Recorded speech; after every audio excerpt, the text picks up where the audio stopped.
একটি গ্রাম ছিল। গ্রামের নাম শান্তিনগর। শান্তিনগরে বাস করত রামু নামের এক কৃষক। রামু ছিলেন গরিব কিন্তু পরিশ্রমী। তার ছিল সামান্য জমি আর ভরসা ছিল পরিশ্রম।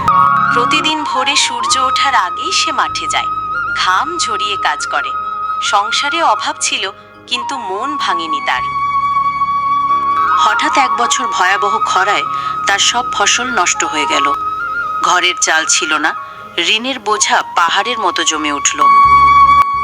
রামু বলতে লাগলো, কষ্ট যতই আসুক আমি হাল ছাড়ব না, আবার বীজ রোপণ করব। তারপর সে আবার বীজ রোপণ করলো আর প্রতিদিন আকাশের দিকে তাকিয়ে বৃষ্টির জন্য প্রার্থনা করলো।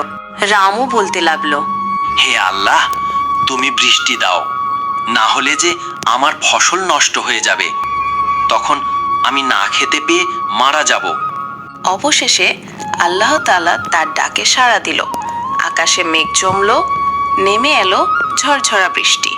শুকনো ক্ষেত ভরে উঠল সবুজে। ধীরে ধীরে মাঠ ভরে উঠল সোনালী ফসলে। সেই ফসল বাজারে বিক্রি করে ঋণ শোধ করলো, আবার সুখে শান্তিতে বসবাস শুরু করলো।